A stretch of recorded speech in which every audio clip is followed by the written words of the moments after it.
Esta conversa foi gravada no showroom da marca de roupa Pamplemousse e do artista plástico Vasco Grilo, na Travessa das Águas Livres, perto do Jardim das Amoreiras. Também as peças de roupa que tenho usado em cada gravação são da Pamplemousse.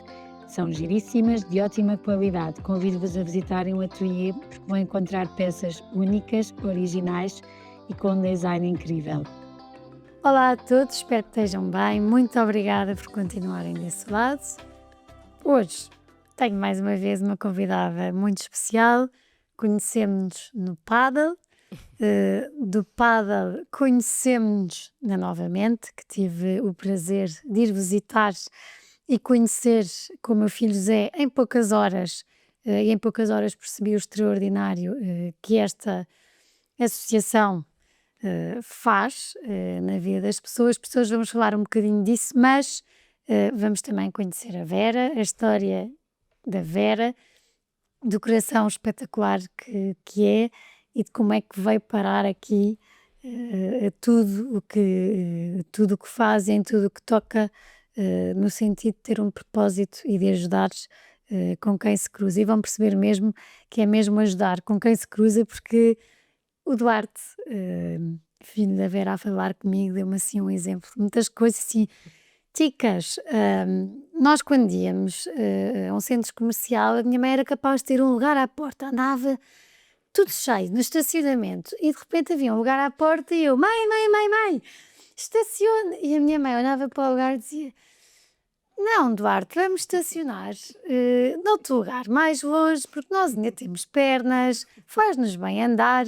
Pode ser que alguém que precise chegue e, entretanto, tem aqui um lugar. E o Duarte diz que a partir daí, na altura ficou assim sem perceber, mas que de facto percebeu muito bem a mensagem. E hoje em dia é incapaz de chegar a um centro comercial e já nem vai à procura do lugar mais perto, acaba mesmo por estacionar no primeiro lugar e vai a pé, porque de facto pode haver alguém com pouca mobilidade ou que vá tão carregado e tem a sorte de ter aquele lugar. Eu acho que isto, resumidamente, diz muito de ti, Vera, por isso, bem-vinda. Também Não sabia. bem-vinda, obrigada, porque sei que vamos falar aqui de muitos pontos, de vários temas que vão ser colo de quem nos ouvir e que vão quebrar também aqui alguns preconceitos e algumas ideias fixas sobre determinadas coisas. Por isso, estou muito contente por estarmos noutro campo que não o padre. Eu também estou muito contente e olha, muito obrigada por este convite e pelo trabalho que tens feito, que eu tenho estado a ouvir e é realmente extraordinário. E se hoje isto servir para alguém, Deus queira que sim, vou fazer por isso. Estou nervosa, não estou nada preparada, mas vamos a isto. Bom, então vamos começar aqui, também para te conhecer melhor. Como é que foi a tua infância? Bem, a minha infância são muito coisas boas. Quando pensei, a minha infância só me lembro de coisas boas. Quatro irmãos, quatro filhos. Os meus pais eram uns putos, tinham 20 e picos quando já tinham três filhos. O meu pai, antes disso, tinha sido corredor de ralis e era um motoqueiro, mecânico, vivia bem a vida, mas pronto, lá casou, teve os três filhos. Ahm, Teve que acabar o curso, trabalhar e, entretanto, foi chamado para o ultramar. Eu recentemente contei aos meus irmãos uma história que guardava no coração, que era, estávamos na primeira casa, eu era pequenina, devia ter 3, 4, máximo 5 anos, e senti assim uma grande ansiedade lá em casa, a minha mãe e os meus dois irmãos mais velhos, muito excitados, e de repente aparece um senhor à porta de olhos azuis, vestido de tropa. Minha mãe agarra-se a ele, a minha irmã agarra-se às pernas, ele pega no meu irmão que tem quase a minha idade, põe-o às cavalitas, e eu pensei, eu sou a seguir, mas eu não sei quem é este senhor. E era o meu pai, só que eu não me lembrava, pois passou-me, claro que recordei melhor e tenho um grande carinho por ele. Era um senhor que nos marcou imenso, era duro connosco, com os três mais velhos, duro diferente com o a seguir, porque nós temos assim um irmão mais afastado, que teve uns pais um bocadinho diferentes dos pais que nós tivemos, que os pais dele têm mais 10 anos do que os nossos, não é? São mais maturos. E era muito exigente, batia-nos e punha-nos na ordem, mas nós respeitávamos, tínhamos serviços, uma semana era eu cá na cozinha, outra serviços para a garagem, tudo muito organizado. Tínhamos uma mesada que as pessoas achavam o máximo, que era a nossa idade multiplicada pelas nossas notas, se havia uma negativa subtraía e depois tínhamos que pagar a escola, os transportes, daí. Não, e ainda havia na ponderação, tínhamos que pagar 10% da água, da luz, do telefone, e por isso havia meses que eu tinha que guardar, porque já sabia que a da luz não tinha caído e ia cair no meu escuteiro. E as pessoas achavam aquilo hilariante. E bons alunos? Eu e o meu irmão, foi sim. Não, ótimos alunos. Eu e o meu irmão da minha idade éramos bons alunos. Eu tinha que sempre ser boa aluna. Aliás, tive um professor ótimo em matemática, portanto, matemática, físico-química, adorava isso tudo. E olha, quando acabei a escola e disse ao meu pai que ia para artes, ele deve ter tido um baque, porque eu era ótima aluna, mas não me lembro nada. Agora que sou mãe é que eu penso, o que é que terá passado naquela cabeça quando eu disse que ia para artes? Mas pronto, estive em artes 10º, vi que os meus colegas realmente tinham um espírito e um jeito para aquilo, que eram eles próprios um artista, e eu não era aquilo, e então passei para arquitetura. Cheguei ao fim do 12º, vou, mas é para marketing. Fui para marketing, fiz o curso de marketing, mas hoje tenho um curso de gestão também, portanto estás a ver, fui caminhando um bocado como o meu pai também foi papando os cursos. E sempre casa cheia, porta aberta. Sempre casa cheia, nós como muitos primos, vivi também muito a casa da minha avó, às horas de almoço subia, ia até casa da minha avó que punha 12 netos num Fiat 127, que para quem não sabe é um carro pequenino, punha-nos todos lá, se tinha que ir ao supermercado, entretanto íamos todos em filinha, sem tocar em nada, mãos atrás nas costas, estás a ver, um género muito bem comportadinhos, mas depois deixávamos no jardim e fazíamos as nossas asneiras. Ela também tinha muita graça e temos muito carinho por ela. E conto isto porque adiante tive a sorte de estar muito mais próxima dela outra vez. Namoradeira? Tive sim uns namoros, 2, gostei muito, mas depois aos 15 que atrapesquei o meu ruivo, o meu namorado ruivo. Até hoje? Que é o meu marido, que ainda comemoramos anos de namoro, claro, que são muito mais importantes que os de casamento, porque é uma data que era especial para nós. É o meu compincho, é o que no outro dia estava a ouvir uma a dizer: eu gosto tanto do meu marido, amo tanto com ele, que eu até consigo discutir com ele calada. E é verdade, às vezes estamos os dois a olhar um para o outro, eu sei perfeitamente o que é que ele está a dizer e a pensar, e eu também, mas ninguém abriu a boca. E há assim 2 ou 3 coisas, porque também tens 40, mas que dos 15 até agora. Eu tenho 50 anos, 55. Sabe, eu não estava a querer dizer, Ai, não, sou bem. mas numa vida a 2, porque não é dos 15 até agora, há assim 2 ou 3 sugestões que papo são mágica para. Ai, nós andámos 8 anos e o meu primeiro ano achei que não ia aguentar o primeiro ano de casamento. Eu tive imensa sorte, porque eu trabalhava de dia, estudava à noite, mesmo quando casei, e ainda ia às vezes ver as obras de casa, porque nós tínhamos comprado uma casa, mas não estava pronta. E tive a sorte de morar 6 meses por causa disso, em casa dos meus sogros, no sótão. E então eu devo ser das poucas sortudas que sabe o que é que o marido viveu enquanto solteiro com aqueles pais, porque eu achava que conhecia os meus sogros, mas não há nada como viver com eles. Olha, um exemplo estúpido: frango lá em casa é com batatas fritas, em casa dele é com esparguete, e isso é lei. Estes pormenores, lá não se grita, em minha casa era só gritaria, se alguém atendia ao telefone gritava: é para a Inês. Em casa dele ninguém grita. Pormenores, e eu percebi o que é que ele viveu a infância toda, e percebi até regras que eles têm, não se dizem, mas que são regras que vivem, ou piadas e humor que se tem, que era diferente da minha. E, no entanto, estou-te a falar, eu estava há 8 anos a namorar com ele e já muito presente também na vida do que depois vieram a ser os meus sogros e os meus cunhados, por isso é uma vantagem. Mas o que eu acho que nos correu melhor e que nos salvou depois o fim do ano é o diálogo. Porque nós estávamos a discutir muito, porque eu ia com um pressuposto para casamento, ele ia com outro, cada um fez o que achou que era o casamento, e aquilo não estava a correr bem, até que um dia eu disse: Francisco, eu não aguento, estamos sempre a discutir, eu chego a casa, tu não fazes nada, eu vou correr limpar a casa bem, vou fazer o jantar, e tu estás sempre na televisão. E ele: eu casei, não foi para viver com a minha mãe, eu chego a casa e tu estás sempre a dizer-me o que fazer, tu não és a minha mãe. Era só falarmos. Só nos tinha faltado falar. Percebi o que é que ele sentia e as estupidez que eu estava a fazer, ele percebeu o que eu sentia e pronto, e a partir daí falamos tudo, coitado, tudo. Ele até as coisas que eu não devia dizer de mim, eu digo, os meus pensamentos, falamos de tudo. E depois há uma confiança nisso. Falo com ele, mas não estou a contar coisas fora do casamento para terceiros, ele sabe isso. Portanto, há ali uma confiança gigante entre os dois, e é como te digo, hoje em dia falamos sem falar, portanto, eu sei perfeitamente o que é que ele está a pensar, eu já sei o que é que ele está a pensar quando ouvir isto. E quando entram os filhos? Olha, o Duarte, o primeiro filho, nós ainda éramos novinhos no casamento e foi um espetáculo e os dois deslumbrados com o Duarte, com o Manel também. O Manel veio diferente de cara, era finalmente um bom valor ali na família. Todos são iguais, os netos e os primos, e o meu Duarte não era. As minhas cunhadas visitavam-me e diziam: Este não é bom valor. E eu: é! Elas não sabem, mas todas diziam a mesma coisa. E o segundo já veio com a cara igual aos outros, lindos, lindos os dois, e tenho muito orgulho deles, mas foram-nos ensinando um monte de coisas, eles, que há personalidades diferentes, há maneiras diferentes de estar, de ser, de pensar, de nos amar, de dialogar, de extrovertir sentimentos ou não. Eles dois são incríveis e são diferentes e dão-se.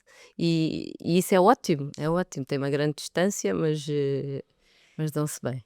E quando se cruzam em campos de férias em que de repente já são os filhos monitores e são vocês que fazem as asneiras e há um olhar dos filhos, neste caso para ti, Vera, de então, também é gira essa parte de os ver voar. Ai, é giríssimo. Foi um grande orgulho estar nos campos de férias com o meu filho a ser chefe, embora não é o ideal, não é a situação ideal, até porque nós tios estamos, os tios dos campos, que é assim que se chama nos campos que eu trabalhei, estamos num nível em que temos de trabalhar muito com a chefia dos monitores e por isso eu tinha que ser imparcial, mas ao mesmo tempo era o meu filho que estava ali, portanto. Mas foi um espetáculo ver até que ponto é que os valores que ele tem, um- a maneira como ele tratava os outros, ou a maneira como não precisava tratar, porque já tinha transferido as suas ideias, a sua maneira de ser, a forma como ele tem de liderança, que eu acho que nem ele reconhece e sabe, até hoje que tem, achei aquilo incrível. Portanto, foi um orgulho. E pronto, eu fazia as neiras, mas eu tentava fazer menos porque ele estava em campo. Mas achei piada porque Duarte dizia, adorei esse momento, porque foi ver e viver com a minha mãe uma perspectiva diferente, mais divertida, mais leve, em que de repente era quem estava a fazer as neiras e era eu é que tinha que estar do outro lado a controlar, e eu disse que achou muita graça a isso, que foi um momento que o marcou.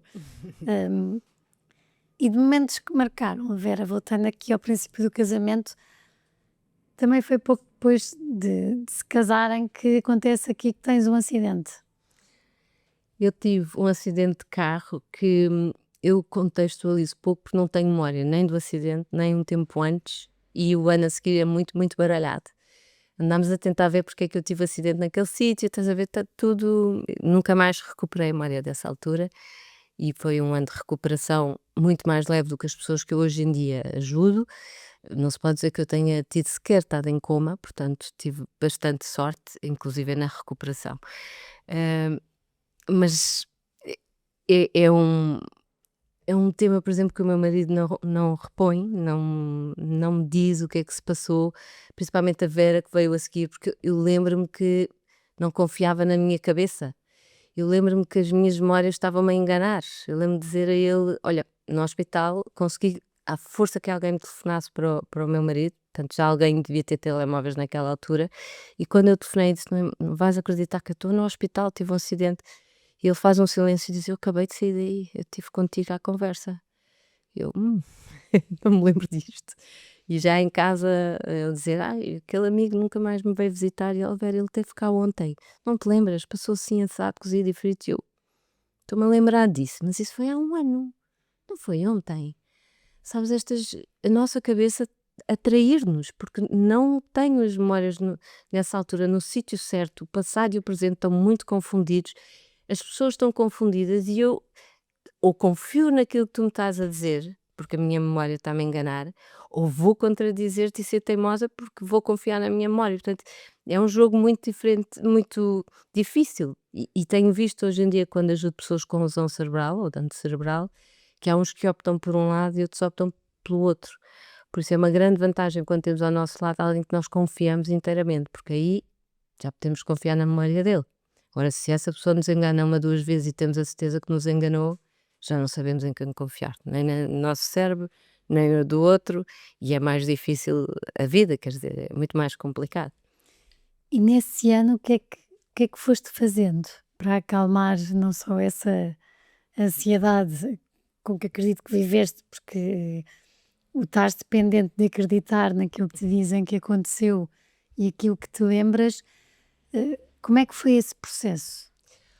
Eu lembro de estar bastante calma em relação a isso, porque eu confiei num que um médico disse-me, no seu caso é como se fosse uma bola de futebol que levou um grande chute, ainda está amolgada com a pesada, mas vai devagarinho ao sítio, e há de ir ao sítio. Portanto, o facto de terem dado esperança fez-me lidar com tudo de uma maneira muito positiva. E as pessoas à minha volta também estavam muito positivas em relação à situação, não estavam negativas, não havia ali drama em relação àquilo, e isso fez-me recuperar de uma maneira muito pacífica, positiva, com paciência. Nenhum de nós tem paciência hoje em dia. Quem passa por um dano cerebral sabe o que é que eu estou a dizer. Não estamos habituados a dar 10 anos de recuperação a alguma coisa. 10 anos é imenso. Se eu te digo que uma semana é imenso, imagina 10 anos. Não estamos habituados. E o cérebro tem que levar tempo a recuperar. E tem os seus tempos, ainda por cima, é que são diferentes pessoas para pessoas. Portanto, no meu caso foi pacífico porque tive estas sortes todas. E a vida foi seguindo, trabalhaste muito. A vida foi seguinte, trabalhei muito, eu comecei na informática, tive ainda 12 anos na área de informática, que adorava. O meu primeiro emprego foi giríssimo porque era ah, a Reddit era uma empresa enorme que tinha IBMs nas empresas e eu sou do século passado, portanto estou a falar que não havia computadores em casa das pessoas. E então o Dr. Frederico teve uma ideia ótima que é vamos vender IBMs, que eu consigo uma licença para casa das pessoas. As pessoas vão poder ter computadores em casa, tem aqui um banco que faz crédito para elas comprarem devagar e a coisa vai. E lá na loja, quando nós vendíamos, eu era a gestora da loja, e cada vez que eu conhecia, então, Ticas, quer um computador, o que é que você faz? Perguntava sempre, o que é que você faz? Para saber que tipo de IBM é que eu tinha ali para ti. E tu dizias, eu gostava de um ecrã grande, mas quero que o computador seja rápido e grave e tenha vídeos. Isto quer dizer que tem que ter boa memória, eu tenho um com boa memória, mas não tenho um ecrã grande. E às vezes não tinha o computador certo, então falei nisso ao Dr. Frederico, eu achei incrível, eu tinha 21, 22 anos, ele ouvia-me, era o administrador de uma empresa enorme, e disse, eu queria ver se havia hipótese de alterar os computadores um bocadinho. E ele, na IBMs não dá. Mas, Vera, venha cá, pôs-me numa sala com técnicos, eles abriram um computador, mostraram-me como é que funcionava, bastante fácil, hoje em dia se calhar não é, é uma motherboard, na altura as memórias RAM, lá em cima havia o processador, havia às vezes uns arrefecimentos para uns processadores mais rápidos, havia uma ventoinha para arrefecer isto tudo, depois havia uns cabos para ligar, enfim, era mais ou menos básico. Não estamos numa época em que haja internet, se há que alguém acredita que alguma vez não houve internet, mas houve essa época. E então eu passei a comprar peças fora de Portugal e montávamos o computador aos fins de semana com os técnicos que eu ia contratando à hora. E então aí já dizia, Ticas, que era ok, vou comprar aquilo ali, vou comprar aquilo ali, e montávamos computadores. Portanto, foi muito divertido, foi muito giro, foi o primeiro computador à medida, acho eu, em Portugal. Portanto, foi muito engraçado. Depois continuei nas informáticas, até que às tantas mudei. Fui para uma mudança radical para os laboratórios farmacêuticos, aí ainda ligada um bocadinho ao marketing e à área comercial, mas muito diferente, porque só aí é que eu entrei para grandes marcas, grandes empresas, em que tinha a vantagem de se eu pedisse acima de mim mais dinheiro para investir no meu plano de marketing, davam-me desde que eu justificasse que ia dobrar os lucros, por exemplo. Portanto, quem é que faz isto? Isto é ótimo trabalhar assim, eu preciso mais isto e isto, dão, desde que eu. Mas por outro lado, havia ali um lado que eu não conhecia, que é é preciso um bocadinho de politiquice dentro de certas empresas.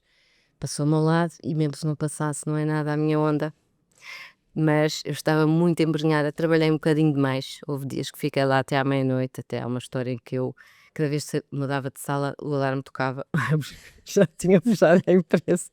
Eu tive que sair pela porta de emergência que tinha caixotes do outro lado, tive a empurrar a porta para chegar ao carro. Bem, um número. Isso já com filhos? Isto já confiz, um dia o Duarte telefona-me, eu nem tinha dado que já estava, a hora de jantar já tinha passado, eu estava sozinha na empresa e ele diz: mãe, estávamos com fome, mas não se preocupe, porque eu e o Manel fomos fazer aqui umas torradas com um pão. Eu, ai meu Deus, Duarte, que horror, eu pensei que sou uma mãe tão má. Ele, não faz mal, a chatice é que o Manel pôs o queijo na torrada e depois pôs na torradeira. E a torradeira está um bocado estragada. Mas não se preocupe, mãe, que eu pus a torradeira a lavar. E eu, pensei, o momento está vivo, mas como é que isto foi? Ele, não, eu tirei da ficha primeiro. E aí é que me caiu a moeda as coisas que eu estava a fazer doida com o trabalho, sabes? O tempo passa, o tempo corre e eu que adoro os meus filhos, juro que adoro, mas estava ali e o tempo passou e eu não estava a dar a atenção que eles precisavam. Por isso, quando larguei aquilo, primeiro dia, foi tomar um pequeno almoço com calma, estar com os meus filhos e tive 2 anos de desemprego em que, por exemplo, os meus filhos foi aproveitadinhos ao minuto, levava-os à praia, os meus sobrinhos também, porque a minha irmã era muito querida e ajudava-me com os meus filhos e eu pude agradecer, levava os filhos dela à praia, nesse aspecto foi muito, muito bom estar com eles. E nesses 2 anos, além de aproveitar ainda mais os filhos, também foste fazendo mais coisas. Tanta coisa que mudou nesses 2 anos, é tão bom parar e eu não sabia que seria hoje se eu não tivesse parado. Olha, nós tínhamos, o Francisco e eu tínhamos estado em grupos de jovens de Nossa Senhora, que é temos temas, e no nosso grupo havia um padre, que se chama Padre Ricardo, e nessa altura já crescida, eu ainda mantive contacto com ele, e ele desafiou-nos a fazer um grupo de peregrinação, em que estávamos um ano a preparar-nos, um ano a seguir fazíamos peregrinação, um ano a preparar-nos, um ano a seguir peregrinação. E nessa altura eu estava muito a pensar o que é que eu vou fazer da minha vida. Quem me contactava era sempre laboratórios farmacêuticos outra vez, nós sabemos que você fez isto, queríamos você para ali. Também me tinha posto a fazer um MBA, portanto também estava a achar que ia para esses voos, mas ao mesmo tempo estava, não sei se é isto que eu quero, as condições eram boas de facto, mas não, não quero voltar ao que eu tive. E este padre disse: Vera, olha, entrega, põe isso nas mãos de Deus e vais ver, não te preocupes. E então a todos os dias dizia ele: está entregue, vê lá. Entretanto havia um emprego que eu tinha me comprometido, mais ou menos, não estava felicíssima, eu pensei, bem, deve ser isto que Deus quer, mas era em Lisboa, a fazer feiras, a receber lindamente. Mas pronto, como estava entregue, isso era só em janeiro do ano seguinte que eu ia começar. E estava entregue, tive tempo para fazer voluntariado, pus bem vários voluntariados, 2 pelo menos, e nesses voluntariados há um dia uma pessoa que me estava a ouvir com entusiasmo, a falar de uma coisa que eu estava lá a mudar umas coisas muito entusiasmada, e ela disse: ai, Vera, você é mesmo a cara de uma coisa, não me pode dar o seu currículo. Eu, mas para quê? Depois eu digo, pronto, e eu dei o currículo. E houve, noutra situação foi igual: ó Vera, dê-me lá o seu currículo, eu depois conto-lhe, mas dê-me o seu currículo. Então há um dia telefone-me e diz: recebi o seu currículo de 2 lados diferentes. Nós já estamos numa parte de entrevistas mais para o final, mas como recebemos 2 pessoas que ainda por cima a conhecem e disseram bem de si, se puder vir uma entrevista, e eu fui, não sabia para o quê. Então lá foi uma entrevista para uma associação que ia ser criada e que o pai da associação, uma das pessoas que tinha tido a ideia, que tinha sentido a necessidade, que é mesmo preciso uma associação para isto, não tinha conseguido ter tido o tempo para a implementar, ele porque tem várias tarefas e trabalhos do seu dia-a-dia e porque também estava ele próprio cuidador de uma pessoa, portanto não havia hipótese de ter tempo para mais uma associação, e tem um coração tão grande que nunca pensou que a associação seria para o servir, seria sempre para servir os outros, porque ele ia tendo conhecimento de pessoas que passavam pelo mesmo que ele. Aí eles juntaram-se, médicos, amigos, todos disseram: vamos criar uma associação, mas às tantas concluíram: não, vamos contratar alguém para ficar full time nisto e nós vamos orientando. E pronto, e no meu dia de anos fui jantar fora e telefona-me a dizer que eu tinha sido escolhida. Eu tive que falar com o meu marido e com os meus filhos, explicar-lhes o que é que tinha acontecido e se eu fosse para esta associação as coisas iam ser diferentes lá em casa. O Duarte, o mais velho, tinha que sair do colégio privado, eles tinham que deixar de ir aos cavalos, que eles tinham cavalos. Havia ali coisas muito objetivas que eu tinha pensado que não ia chegar para tanto e que tínhamos que alterar. E o que tocava a eles era mais ou menos isto. Eles apoiaram-me logo, eles são extraordinários, apoiaram logo o Duarte. Eu até pensei assim, eles não devem estar bem a ver o que é que estão a dizer. Eu sou 100 cavalos, e o Eduardo disse, não faz mal, não. Eu sei que há um autocarro até lá, eu vou para os cavalos trabalhar e em troca eles dão aulas. E então fez isso durante um bocadinho de tempo. E pronto, e fui. E começo a ver um mundo que é extraordinário. Aqui o lucro não é em euros, o lucro é qualidade de vida, são pessoas que alteram a sua vida para melhor, são pessoas que estão a passar coisas que nós, às vezes, e se calhar, graças a Deus, não nos passa pela cabeça que ao nosso lado pessoas estão a passar e precisam de alguém que esteja com a cabeça mais fria, com mais experiência, mas que lhes fale de uma maneira que os entenda, lhes dê dignidade e lhes dê aquilo que eles precisam ouvir naquela altura e os oriente. Porque há muita desorientação, eles estão a sofrer com o coração, não é só a cabeça desorientada, é um coração muito apertadinho, porque quem está a sofrer é o seu marido ou o seu filho mais velho ou por aí fora. Portanto, a associação foi criada mesmo para ajudar as famílias desde o momento mais cedo possível e como se fôssemos um membro da família, mas um membro que está mais cool com a situação e que tem muita experiência. Pronto, é isto que nós fazemos.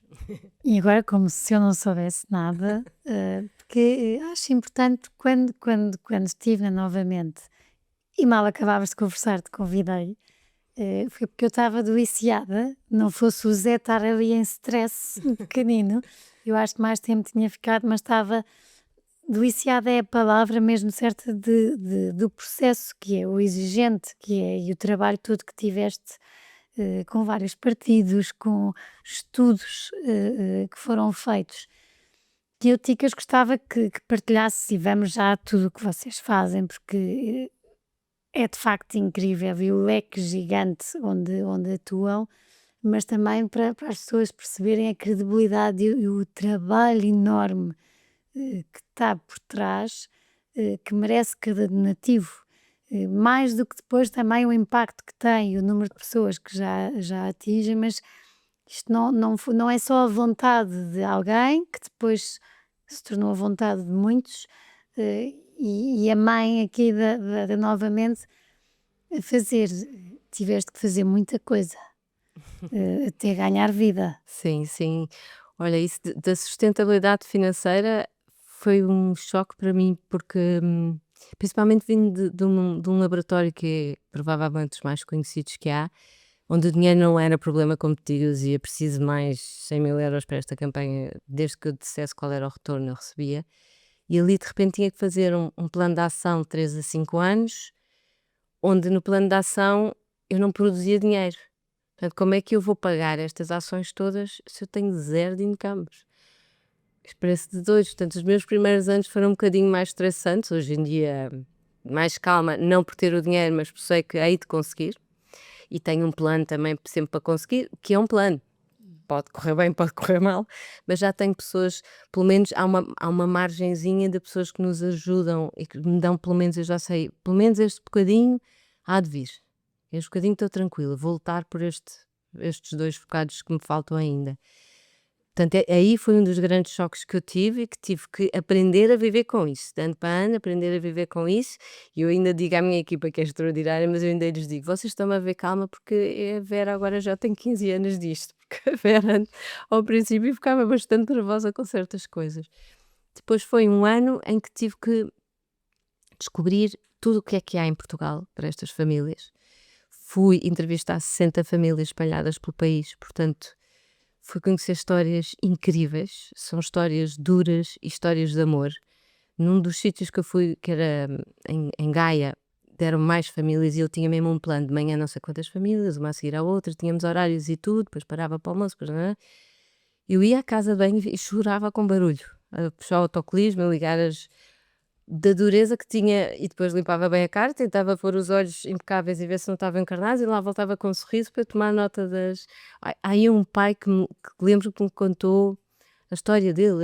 Ele era dono de uma empresa com o irmão, de móveis, lá no norte, e de repente o filho tem um desastre em que o chicote da cabeça, o corpo ficou ótimo, estava com cinto, mas a travagem de bater fez com que ele estragasse várias zonas do cérebro e ficou em coma. Na altura da alta, disseram: seu filho não há nada a fazer, vai ficar assim para o resto da vida. Mas ele sentia que havia coisas que o filho estava a reagir e que não eram vegetal. E então resolveu lutar pelo filho. Lutar pelo filho significa fisioterapias, terapias da fala, imensa coisa do bolso dele. E começou a deixar de ter dinheiro. Então vendeu a cota ao irmão, a cota da empresa, e ficou com dinheiro, e às tantas aquilo não chegava, foi trabalhar para o irmão para ter um ordenado. Vendeu o carro primeiro, portanto a garagem ficou vazia, comprou coisas para a garagem, máquinas e nananã. Depois foi trabalhar para o irmão e pronto, ele nunca desistiu do filho, e o que é facto é que depois ele acaba de dizer isso assim: a doutora, se quiser, bem lá baixo comigo agora, porque quem me trouxe aqui para esta reunião consigo foi meu filho e veio a guiar, portanto venha conhecê-lo. Eu fiz isto e faria tudo outra vez. Disse: meu, estás a ver, as histórias que eu ouvia ali era incrível, e ao mesmo tempo ia tomando nota o que é que Portugal tem, o que é que não tem, o que é que são as principais dificuldades que eles passaram a nível de recursos, ou seja, de respostas, mas também emocional da família, que dificuldades é que eles estão a ter para lidar com isto, porque aos tantas tu também tens que aceitar esta pessoa, porque não vamos não estamos estou a falar de casos graves, então estamos a falar de uma pessoa que vai voltar ao ponto zero, estamos a falar de uma pessoa que vai mesmo ficar diferente para o resto da vida, e eu tenho que a amar tanto ou mais do que antes.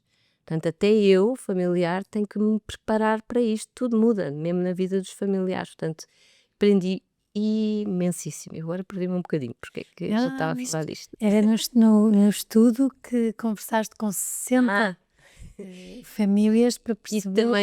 também tive a ir aos ministérios, a dizer: vou fazer uma associação, como é que isto costuma funcionar convosco? Dou-vos feedback do que é que as famílias estão. Posso todos os anos falar convosco, dar-vos feedback para vocês saberem o que é que se passa em Portugal. E aí nasceram as mesas redondas na Gulbenkian, todos os anos reunimos-nos na Gulbenkian e falamos com os stakeholders e levamos um tema para discutir para ver se melhoramos. E falei também com a BIF, às tantas eu andava, já havia internet, já estamos a falar de há 15 anos atrás, então andei a descobrir que havia outras associações, queres saber o que é que elas faziam, como é que faziam, o que é que era a dificuldade, como é que se sustentabilizavam, enfim. E houve um que terá dito: pronto, há aqui uma chata que não nos larga, e o outro disse: essa chata também já, noutro país, essa chata também já me escreveu. Então eles já estavam unidos numa BIF, Brain Injury and Families Federation. Pronto, hoje em dia sou vice-presidente da BIF, e tem ajudado muito isso, e por estar na BIF fui convidada para ir para o European Disability Forum.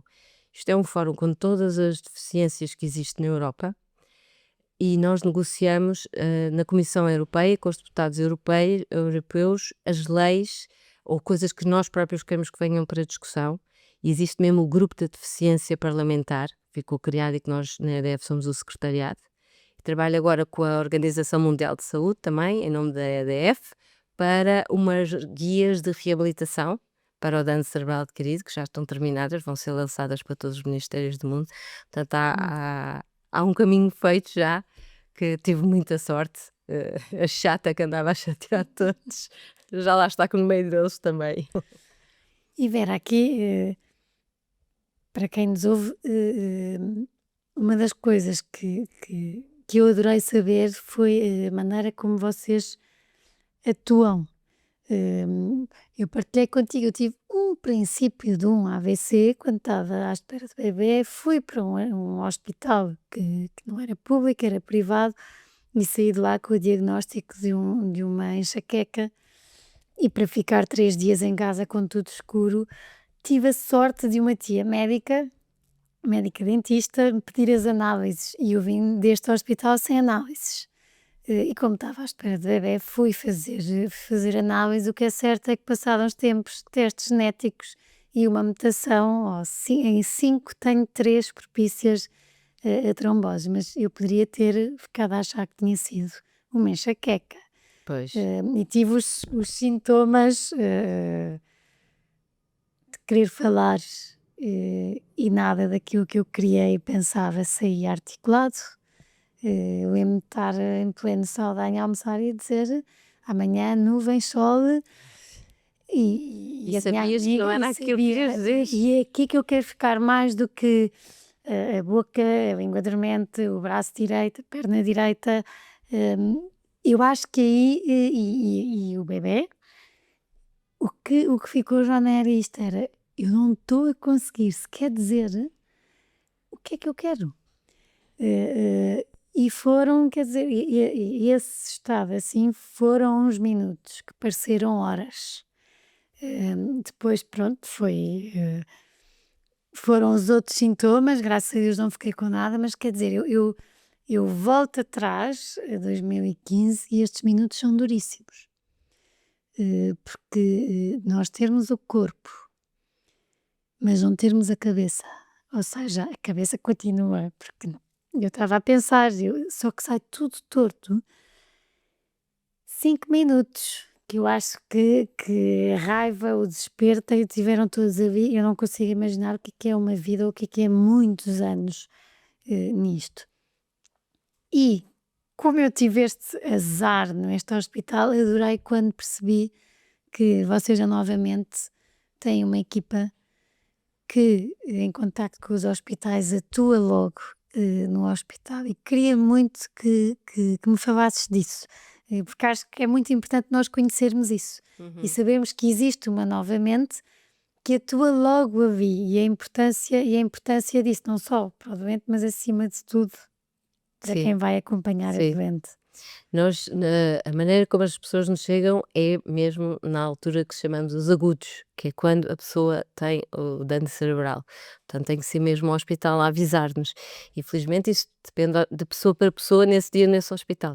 Porque elas, enfim, a saúde está como está, estão assoberbados, mas se não for nessa altura, há de ser alguém ali perto que sabe da novamente, e por isso podcasts como este e toda a divulgação é boa para, se não for lá, então algum amigo que diga: olha, existe a novamente.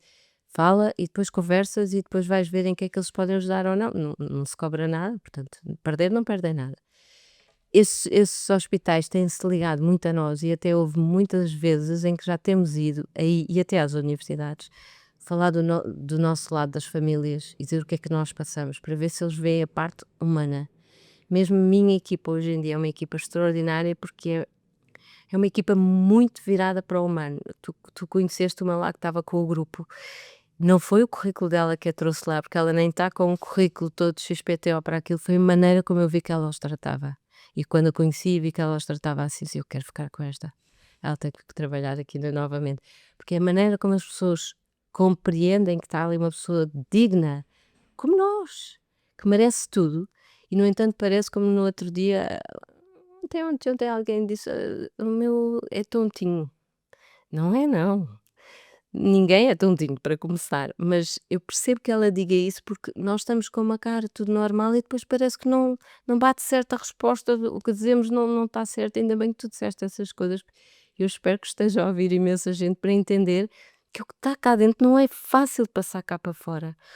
O filho deste pai da Novamente uma vez disse-me que: "Eu estou a trabalhar nos cavalos, é o meu sonho, mas eu tinha trazido o polo para Portugal e hoje não consigo, Vera. Eu acho que consigo, mas não consigo retomar o polo". E então acharam na minha família boa ideia que eu fosse trabalhar com uma rapariga que está a trabalhar. E aquilo irrita-me, porque ela está a fazer tudo mal.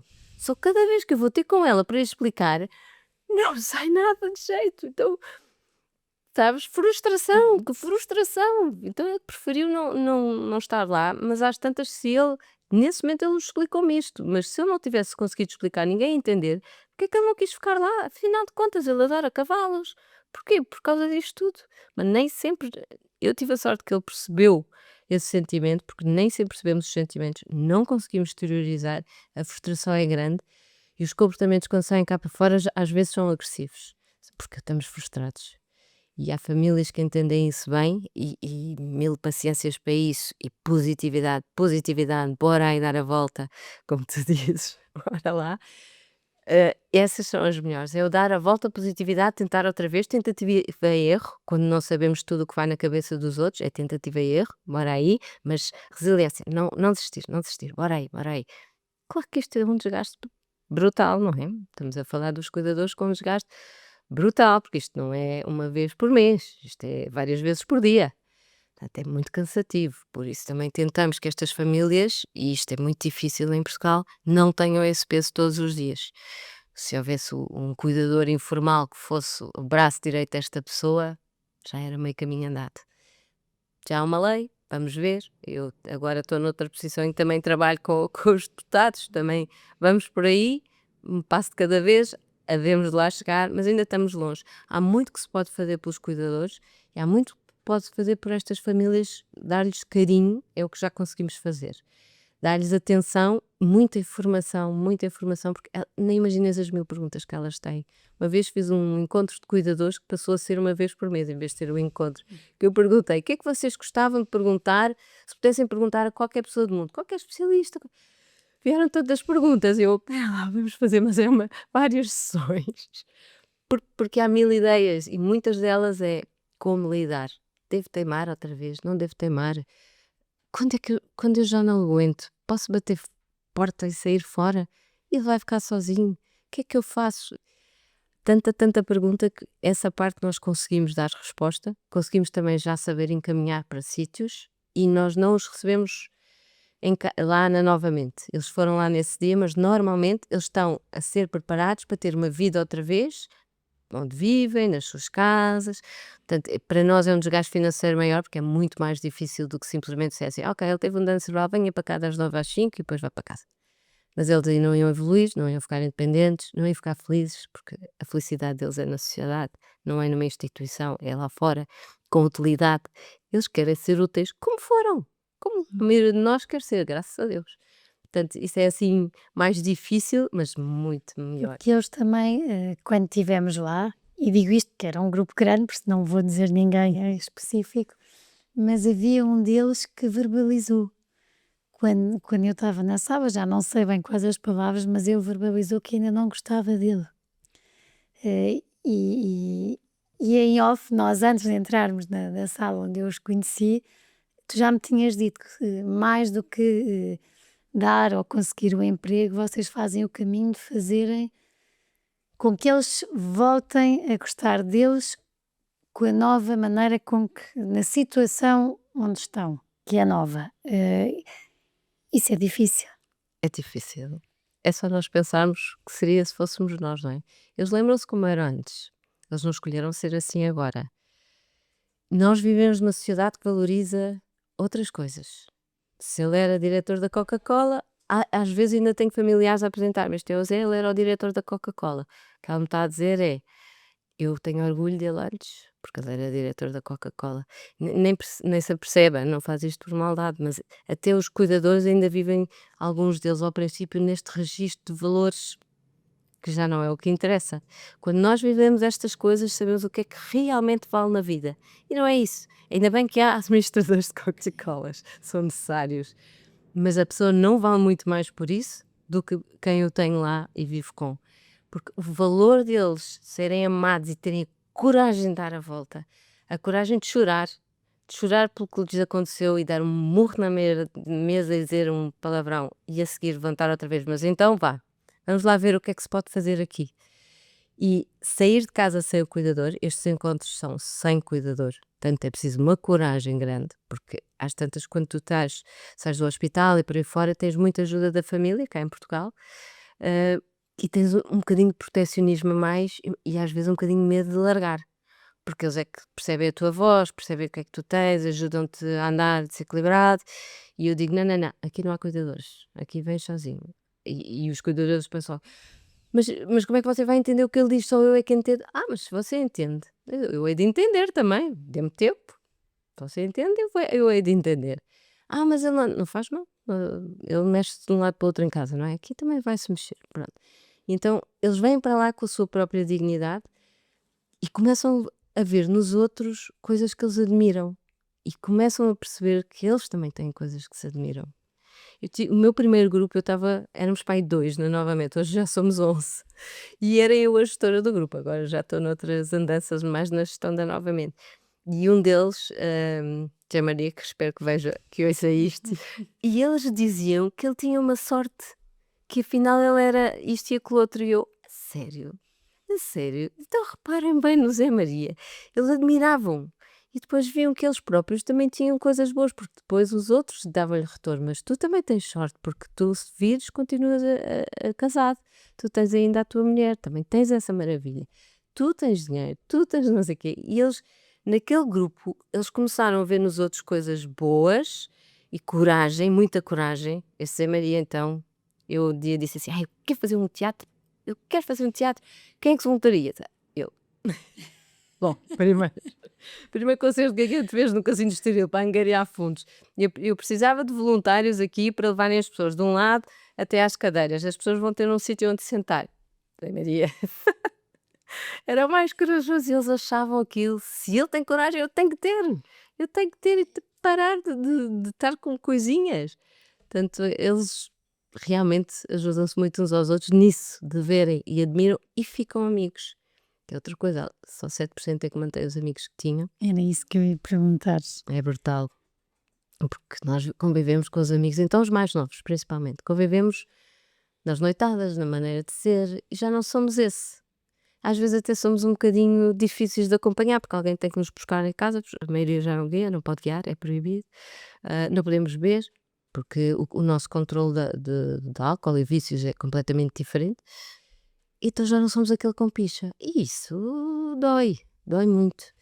Hoje em dia já fazemos um programa que funciona, que é, na fase dos agudos, os amigos, se existem, aparecem, nós falamos com eles e preparamos para o que vem a seguir e o que é a seguir e avisamos, muitos de vocês aqui vão deixá-lo. Porque vão.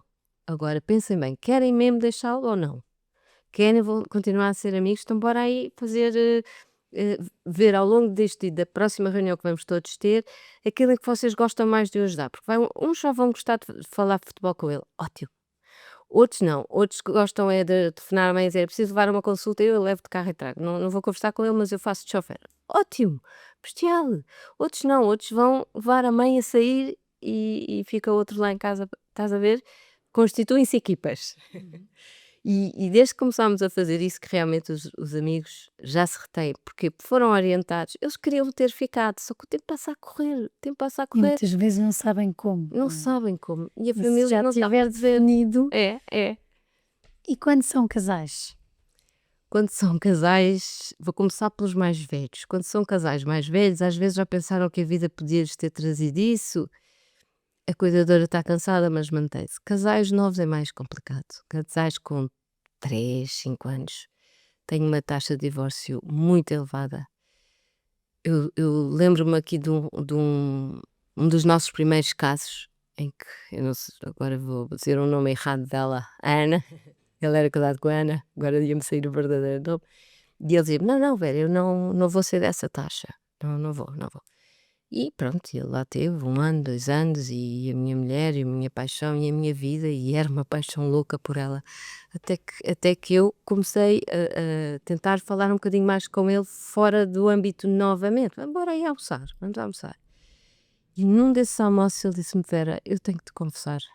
E agora que não estou na consulta da novamente, ou não estou na nossa reunião com a tua equipa, aquilo não é a minha mulher, que não é a Ana. Eu estou-lhe a pôr tampões. Eu já nem sei se ela me ama, se não ama, porque ela não exterioriza nenhum sentimento. Eu estou tão sozinho. Não é a pessoa que eu escolhi. Eu estou os dias todos cansado de tratar dela e estou sozinho. Tenho que correr para os meus filhos e tenho uma vontade também de ser amado e de ser acarinhado que não há. Não há em lado nenhum. Nem sequer tenho a certeza que sou o melhor para ela. Eu às vezes acho que não sou o melhor para ela. Portanto, estou aqui neste dilema horrível e angustiante, porque não quero traí-la, eu não a quero deixar, mas não estou o mesmo homem que era, ela já não é a minha mulher, e isto não está correto, eu não sei o que é que hei de fazer. Eu também não o podia orientar, disse-lhe algumas coisas, depois levámos a ajuda de outras formas, mas ele teve ali é que fazer um caminho e admitir que de facto não era ali o melhor para a mulher, o melhor era que ele, e foi isso que acabou por acontecer, ele continua a cuidar da mulher, mas a mulher ficou noutro local com a mãe. Ele casou-se mais tarde, voltou a ter outra esposa. Ele tem carinho pelaquela senhora, mas não é a mulher dele. Há uma grande dificuldade da sociedade e principalmente aqui, de um determinado segmento em que quando dizemos sim, é na saúde e na doença, até que a morte nos separe. E eu, com algumas pessoas que vão falando comigo e que vão conversando, quase que batemos um bocadinho, eu percebo quem me diz isto, mas depois também não consigo perceber neste ponto que a vida é esta, não é? E nós casamos com aquela pessoa na saúde e na doença.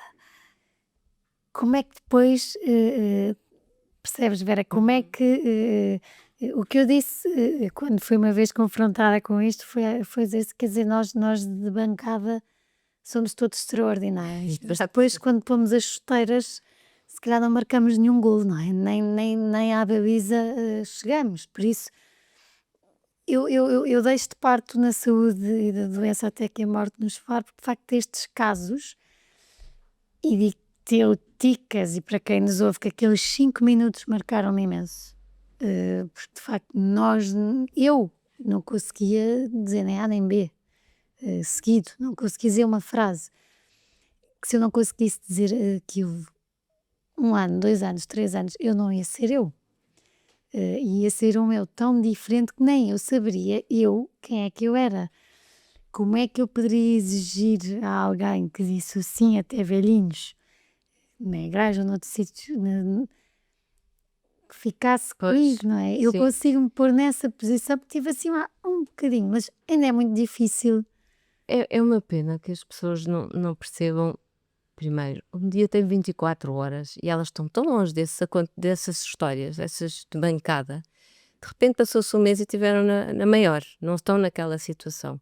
Em 24 horas, este cuidador fez 1000 coisas pela Ana. Sentiu-se 1000 vezes sozinho, esgotado. Pensou 1000 vezes: onde é que tu estás, Ana? Quem és tu? Não és esta? Onde é que tu estás? E isto multiplicou-se por uma semana, por um mês, 2 meses, um ano. Ele chorou 1000 vezes, ele lutou interiormente 1000 vezes, ele não desejou aquilo. Isto é esgotante. E aquela senhora que estava ali não é a senhora com quem ele casou. Não é já. Nem ela exterioriza sequer que é. Ela gosta de ser cuidada e ele garantiu o cuidado dela. Eu estou a usar o exemplo para ser mais Sim. fácil explicar. Porque isto é muito comum a todos os casais. Eu tenho imensos casais que foram extraordinários, que deram muito mais do que as minhas estatísticas, mas é mesmo muito difícil. Se tens crianças pequenas, se tens um casamento que não está consolidado com 25 ou 30 anos de casamento, onde já estamos com uma idade que já estamos a achar que talvez um dia um de nós vai ficar doente. É mesmo muito diferente. Aquela pessoa não é aquela pessoa e o nosso dia é pesado todos os dias. Não é às vezes, é todos os dias. Eu tenho um emprego, eu tenho um supermercado, eu tenho os meus filhos, eu tenho a Ana, eu tenho 1000 coisas que aconteceram mal, porque a consulta dela não foi, porque afinal não tem direito à baixa, porque entretanto ela fez não sei o quê nas fraldas, porque entretanto muitas vezes ainda têm fraldas, ou caem, ou não andam, desequilibram, são pesados, dar banho é difícil. Tanta coisa que é difícil. E estes comentadores não fazem ideia sequer, estão a dizer, não será por maldade, mas não fazem ideia. Eu gostava que eles tivessem um dia, era quanto basta, um dia, só um dia, a viver aquilo, talvez fossem entender. Ou olhar para essa nova pessoa e pensar, mas este é mesmo o marido ou a mulher dele? Isto é quem ele prometeu ou temos aqui uma nova pessoa? Porque mesmo nós, para os cuidadores, normalmente dizemos algumas coisas. Uma é, seja positivo, hum, não tenha pena, haja com ele como uma pessoa que vai ter que lutar por si e não olhe para trás. É uma das coisas que nós dizemos é não olhe para trás. Eu não quero saber o que é que ele era antes. Eu não quero ouvir o que é que ele era antes, a não ser num contexto em que eu quero saber o que é que ele gostava e não sei o quê, para nós estimularmos. Gostava de futebol, do cão, nananã. Agora, o que é que ele fazia, essas coisas, não era ele, não é este agora. Não quero mesmo que você compare, pare de comparar. Portanto, se eu digo isto a cuidadores que são pais, imagina às mulheres e aos maridos. Não é o mesmo. E eles sabem isso, eles sentem isso, a solidão deles é brutal, mesmo é que eles disseram: "Não, não, isso não vai acontecer, Vera, não vai, não vai, não vai". E tem histórias giras, tenho lembro de uma que tu também conheces, histórias lindas de amor e eu Uhum. adorava escrever um livro sobre ela, mas aquilo foi duríssimo. Às tantas, ti tinha uma pessoa a cuidar que não era a pessoa com quem ela casou e todos os dias naquilo. É mesmo muito duro. Quase aqui a acabar, e pegando nas tuas palavras de duro, foi muito duro também quando a pessoa que era assim, mais importante na casa, o pilar, há uns anos, morreu. De tal forma que a dimensão dos anos se encurtou, para ti e 10 anos tu hoje dizias-me que achavas que eram 3. Vera, como é que se lida, com a morte de um pai que deixou tanto? Olha, os meus pais anunciaram que tinham cancro com um dia de distância, a nós os 4, meu pai e a minha mãe. A minha mãe foi o centro das atenções. Era mais grave, o meu pai era leucemia, não ia acontecer nada de mal, não era preocupante. A minha mãe era preocupante, porque ia ter que ser operada, extrair, a operação, ela não tinha saúde para aquilo. Todos nos concentramos na minha mãe. Minha mãe é apaixonada pelo meu pai desde sempre, disse: "Não, a mim tiram tudo, vão fazer uma amputação, que eu quero estar pronta para ir às consultas com o meu marido". E fez isso. O meu pai ia de moto, ele era motoqueiro, nessa altura já de moto, né? Ia para os tratamentos da leucemia de moto. E eu tive uma grande sorte de o acompanhar muito, muito perto nesse ano. Mas eu e os meus irmãos achámos, continuávamos no registro de que ia correr bem. Ia correr bem. Só depois é que eu olho para trás e às vezes que eu, ainda hoje me faz impressão ver uma mesa com talheres e prato a meio, às vezes telefonemas que a minha mãe fazia: "Aconteceu não sei o quê", eu: "Deixa estar, não vou consolar o Postónio, vou já para aí". Meu super marido ia comigo, deixávamos a jantar, porque vivo perto deles, lá íamos para nós, apanhar o pai no chão, meu pai no chão a dizer assim: "Deixa estar, Vera, traga-me só a almofada que eu fico aqui até amanhã". Ele era assim. Ah, Foi mesmo difícil, difícil ver o super-homem, ver que o super-homem afinal tem fragilidades e é vencido por um cancro. Para pessoas adultas como eu, que pensam que já cresceram imenso e afinal esta porcaria vence todos. Maldita doença.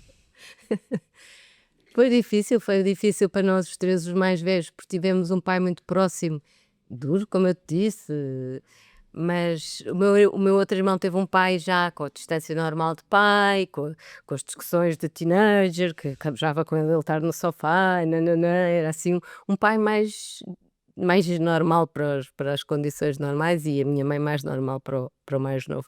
Nós os 3 mais diferentes e acho que nos afetou que nem os malucos a todos, afetou bastante. Eu na altura, hum, fiz-me de forte e as leituras das missas e não sei o quê, eu estava num estado de fé ótimo, graças a Deus. Fiz as leituras, falei com a agência funerária, tratei disso tudo, arranjei um advogado para nós fazermos, as heranças, aquelas papeladas, aquelas chatices, sempre de cabeça fresca, não larguei uma lágrima, estive ali. Eu hoje estava a almoçar com uma amiga e estava-me a lembrar, 6 meses depois morreu o meu cão e eu chorei. Veio tudo cá para fora. Tudo. Foi assim, abre-se a porta e agora sai com o choro que nunca saiu. Foi um disparate. Eu viajo às vezes para a EDF, gosto de vezes, então a partir daí, cada vez que chegava a um sítio, eu chorava. Ai, aqui posso chorar à vontade, estou sozinha no quarto. Brrr. Mas pronto, é difícil e é difícil ver a nossa mãe sozinha, fraquinha e que não reagiu bem os primeiros anos, a vontade dela, nós achámos que ela ia a seguir, mas não foi, está cá, graças a Deus, e pronto, e também teve ali um grande, grande desafio. Vamos às últimas perguntas. Qual é que foi um dos momentos mais leves que tiveste? Tu leve, bons são os nascimentos dos filhos e imensas histórias com os filhos, mas leve, isto é tão estúpido, mas leve é uma vez que as minhas grandes amigas resolveram fazer-me uma festa de surpresa, eu acho que era dos 40 anos. e deram instruções ao meu marido: não a deixes ir a lado nenhum, porque eu estava nela, eu queria fazer a festa, elas é que não me deixaram. E toda a gente mentiu-me a dizer que não estava cá. E então ele, para eu não me meter em coisas e me meter a fazer mil coisas, agarrou-se a mim e teve uma tarde abraçada a mim a ver televisão. Eu adorei! Eu saí à casa bem, eles diziam: onde é que tu vais? Eu vou só à casa de banho. Foi tão bom não fazer nenhum, com um abraço de um dia. Nunca pensei que fosse tão bom. Olha, volta e meia volta-me esse abraço maravilhoso. Mas eu tive mil coisas boas, só que não sei. Olha, esta veio-me à cabeça que soube-me bem. E um dos dias mais pesados? Um dos dias que eu vi o meu pai, visitei o meu pai e percebi que aquilo afinal não era assim tão leve. E estava a falar com ele, a dizer piadas. Nós, na minha família, somos muito bem dispostos, mesmo na tristeza e humor negro e tudo. E estava a dizer coisas bem dispostas para ele e olhei. O quarto dos meus pais tem umas portas de vidro e depois é a sala. Porque a sala tem uma vista linda e assim, o meu pai é todo engenhocas, então desta maneira ele via a vista também do quarto. Embora ele tenha janelas, mas... Eu olhei para a sala e vi os móveis da sala e de repente pensei, era tão bom que eu pudesse fechar aquela janela, ir à sala e partir aquilo tudo, partir isto tudo. Estou tão zangada, como é que isto foi acontecer a ele? Pensei, vou inventar uma sala no IPO para as pessoas partirem coisas. Portanto, isso foi um momento pesado, pensei disparate, mas pronto, era isso que me estava a apetecer naquela altura, era porquê, e partir tudo. Espera, a vida tem graça. Ai, a vida tem muita graça. Tem muita graça, a gente aprende muitas coisas, vai vendo, então olhar para trás e para a frente e para os outros, tem muita graça, tem coisas muito boas. E muitos anjos, tem coisas maravilhosas e lindas, lindas, lindas. Olha, tu és uma delas. Incrível. Obrigada mesmo Obrigada também. pelo tempo, pela disponibilidade. Tenho a certeza que vos inspirou, acima de tudo, que vos vai ajudar. A mim ajudou-me muito desde o dia em que fui à Novamente, vim com o coração cheio de perceber que de facto há pessoas extraordinárias. Há corações gigantes que ainda param no meio da rua quando olham para um senhor e está perdido, e mesmo que estejam atrasados porque um dos filhos tem de ir para um exame ou para as aulas ou o que seja, e já estejam todos enervados porque têm de chegar a horas, a Vera para, e antes de continuar vai ter com a pessoa para perceber se é alguém que está perdido, ou se era alguém por acaso que só foi ao supermercado de pijama porque não quis pôr a roupa. Mas eu acho que isto define muito mesmo, coração genuíno de quem é realmente bom, e de quem a meio da sua vida percebeu aqui que tinha e que queria fazer alguma coisa com propósito, ainda que o budget seja quase nenhum. A Vera tem feito isso, tem ajudado muitas pessoas, não só na Novamente, como em todo o caminho que vai fazendo, e é espetacular ver que naturalmente consegue passar isso para a família. Por isso, espero que gostem, espero que se inspirem, vejam o que é que a Novamente faz, o que é que a equipa que está na Novamente Ainda bem, é a equipa que é extraordinária. tem aqui uma grande mãe, por isso são espetaculares, eu estive lá e ajudem. Fraldas, donativos, há tanta coisa que alivia estas famílias, estes cuidadores que já têm tantas horas tão pesadas, com momentos depois também incríveis. Façam parte, eu fui visitar e ri-me e vi pessoas com energias ótimas, por isso estou muito contente por termos tido esta conversa, por partilhar a Vera, um bocadinho do que é a Vera convosco. Tenham uma ótima semana, um grande beijinho a todos. Obrigada por terem estado connosco até aqui. Para terem acesso a conteúdos exclusivos do podcast Páginas com Graça, como quem serão os convidados e saberem com antecedência, poderem fazer-lhes perguntas, terem acesso a conteúdos extra que vamos conversar e que vamos falar aqui, poderão ser patronos. A descrição está no perfil, como poderão e como poderão sê-lo, e será sem dúvida uma mais-valia e um grande apoio para este projeto que eu acredito e que acho que os meus convidados também gostam e que irá contar muitas histórias e que, claro, que se tiver a vossa ajuda e o vosso apoio, poderemos continuar a conversar mais e a deixar capítulos e livros contados.